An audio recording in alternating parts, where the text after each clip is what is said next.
welcome back. Today we are diving into lesson 14 of A Course in Miracles, which is a pretty heavy one, but I'm excited to try to explain it as best as possible in terms of what I interpret and how I see it. So let's dive in.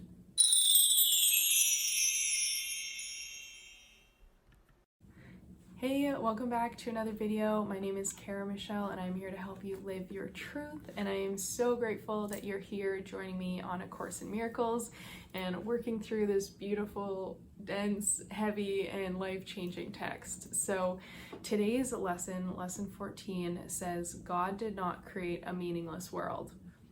God did not create a meaningless world. And I know some people reading this text and following along may be religious in terms of the way that they see and view God.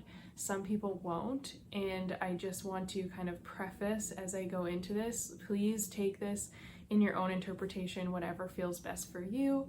I know for me personally, I always had a lot of trouble like believing in God or using that word even most of my life growing up, because of my own upbringing and perceptions around religion and everything like that. And it's only been in the last few years where I've actually been able to connect to what I believe is God and to really feel that. And so whatever that looks like, again, I hope you can take this and interpret it the best way for you. And yeah, we'll go from there. So personally, what I love about this is that it straight up says at the very beginning that a meaningless world is impossible because what God did not create does not exist. And everything that does exist, everything that does exist exists as He created it.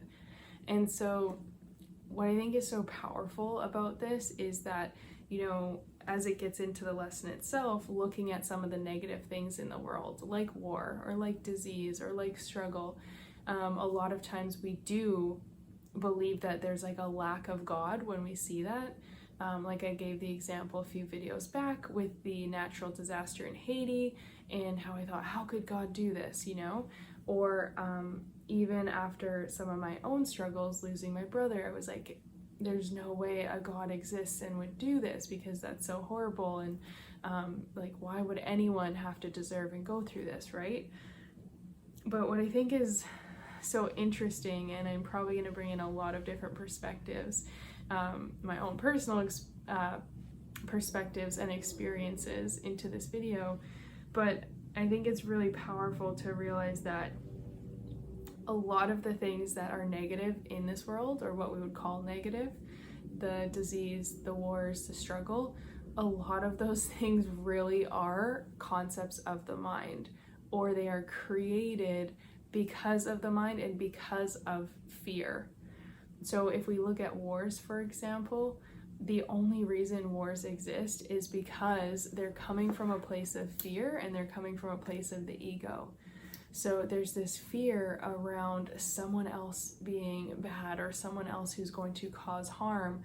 And so instead of like an abundance of love, which is going to sound really hippie, and which is why probably spiritual people get a bad rap sometimes, because we're like, let's just send love and let's heal the world with love and love will change everything, right? But it truly does, because it's a very different vibration to be spreading around. And fear is such a low vibration, a dense vibration. And when you're in that place, the world becomes very narrow-minded, like very, very narrow-minded. You can't see a lot of other options because you're so focused and consumed on that struggle or that place that you're stuck in, right? So with wars or something, we see such a limited perception around what we think and how we're identifying people and classifying and what we decide we need to do in order to protect ourselves or whatever. But it's coming from a place of fear, typically, or from a place of the ego and a place of power and that need for domination or something like that. And so neither of those things are coming from a place of love. And for me personally, I really believe that God is love, and that's all there is. I see God as the most loving creator, and this is just part of our planet's evolution, is finding its way back to that place of love even amidst all the chaos, even amidst all the fear. And I truly believe that 2020 has been a good challenge and a good reminder for that, of what's actually important, because most of the world has been caught up into a paradigm that is based around hustle and power and ego and fear, and a lot of drama. And we're really reconnecting to what are the things that truly matter, what are the things that are most important in our lives and in our precious time here. How can we be more compassionate? How can we connect? Hopefully people, even though there's a huge separation with the lockdowns and quarantine, you know, we're realizing the importance of connection. And so ultimately I feel like has the potential to shift us to a way more loving state and a loving way of being. So don't even know where that tangent started, but I just think that when it's talking about, you know, any of those negative things do not exist because God did not create them. That's kind of how I'm tying this all in terms of God didn't create the wars. The wars were man-made. God created man and humankind with free will, with the opportunity to show up, to perceive, to act a certain way.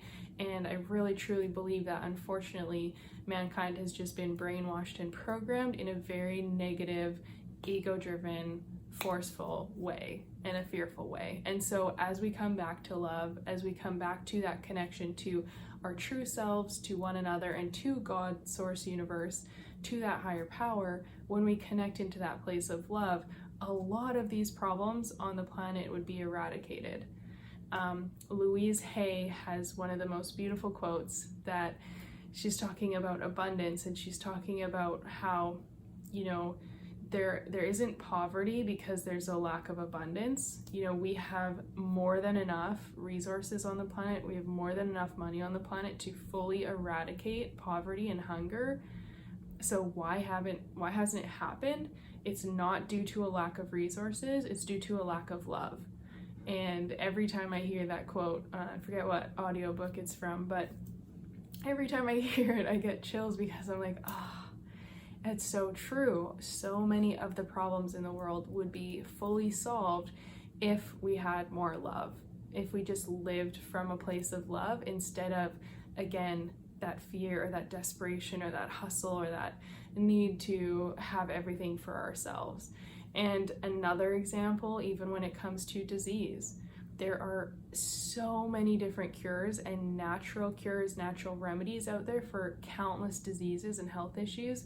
We have the technology nowadays. We also have the education and the availability to eat better, to make better decisions, you know, to have the medical care that is needed when things come up. And yet, why doesn't every single person have access to those resources and to the education? It's because of a lack of love. It's because of a corruption in the system, because the system has become power-driven and money-driven. And so we're not taught to eat better foods to fuel our body better so that we feel healthier and more energized and happier and can be vibrating at a higher frequency. Instead, we're pushed fast food and we're pushed sugary products and processed foods and, you know, eat these things really quick because you're so busy on the go trying to hustle to make ends meet, instead of like, wait a minute, let's be mindful, let's be present, let's nourish our bodies and take care of this temple that we get to live in. So all of these things that have been created that are causing turmoil and struggle in the world, it wasn't actually created by God. It was created by the ego and created by that fear-driven or that what's the word? Security-driven? I don't know. That need for, that feeling of control. And so therefore trying to do things our own way and from a place of fear, from a place of safety, instead of that like fully heart open, surrendering, knowing we're loved and supported, knowing there's an abundance, knowing that, you know, all these things are our birthright, and being able to show up from a better place, which therefore ripples out everywhere. So before I talk for more minutes on this tangent, what I like about it now too is that it says this is another step in learning to let go of the thoughts that you have written on the world. And this can be really difficult. This can be really challenging. Again, if you have trouble even connecting to God, or depending on your spiritual religious beliefs, again, maybe you find that hard enough already to think about the lesson as God did not create a meaningless world.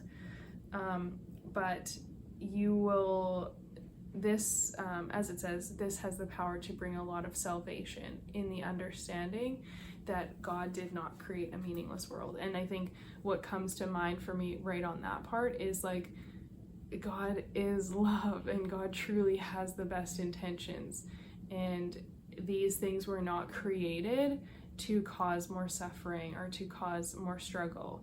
And one huge mindfulness perspective shift that changed everything for me in my life was seeing the blessings in the struggles. So all of the hardships, when my brother passed away, and when I was sexually assaulted at my university, and then I had this crazy car accident and I flipped and rolled 4 times, and money struggles, the ups and downs, the family struggles, the anxieties, the insecurities, all these things, instead of seeing it as suffering and pain or like a victimhood and feeling like I was let down by God, if I can turn that and find the silver linings, find the lessons, then I realize, wow, you know what? It's crazy for me to say this now, but I can look at my brother's passing and see the blessings in it. And I feel horrible to even say that. I would do anything to have him back.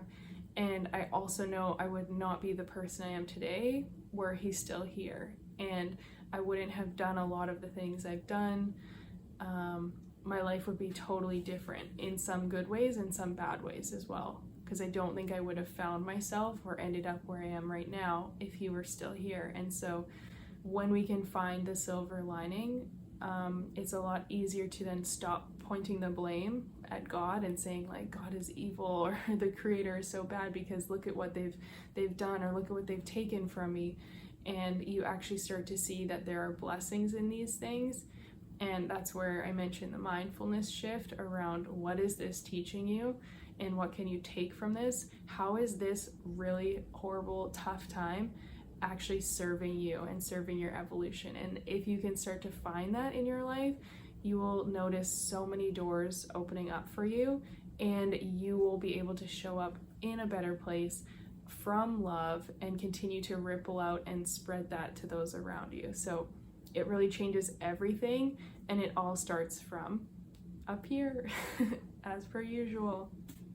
So when you practice this exercise today, the goal or the plan is to close your eyes and think of the horrors in the world that cross your mind, name each one, and then deny its reality. And again, this might be really challenging, this might feel weird, you might not like it, but you're gonna say like, God did not create that war, and so it is not real. God did not create that airplane crash, and so it is not real. God did not create that disease or that disaster, and so it is not real. And a lot of this exercise is helping you to take the power away from things that you might be fueling a lot of energy towards right now, especially if you watch the news.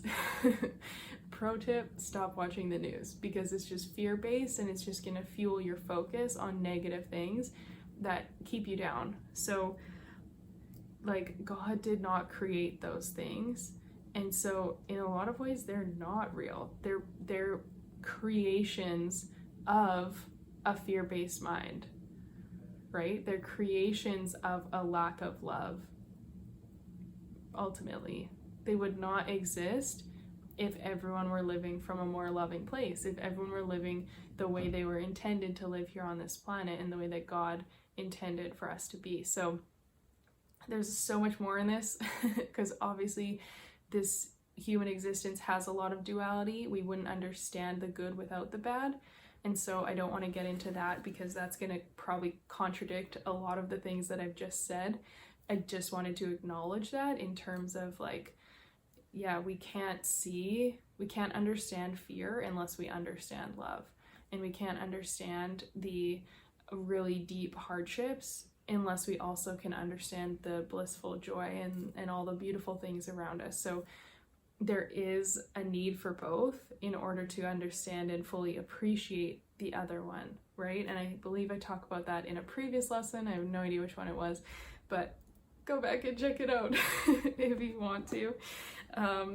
And yeah, so the last part it just says is like, a lot of these things, these horrors that you're going to bring up, the disease or the disasters or the wars, are all part of the world that you see.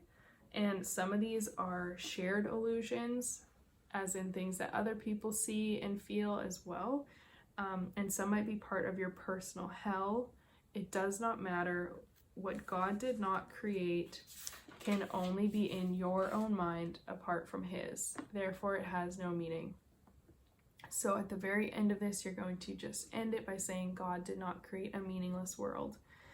So really helping you, I think, to just summarize this might be my longest video for A Course in Miracles. So I think to summarize it, what I want to add in is like, again, this is my own personal viewpoint, but if I view God as love and just like this beautiful, loving, abundant, giving, caring energy or being or creator, and if I understand that I am one of those creations, so therefore I am not separate, I am connected to God, then what God did not create can only be in your own mind apart from his.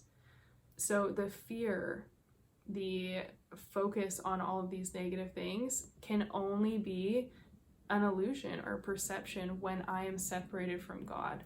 As long as I'm connected to God, then those things don't seem as negative or don't seem as scary, or they're not even possible. They don't even exist because I am so tapped in, so connected, so supported, and I see it, feel it, know it, that those things just don't exist to me anymore.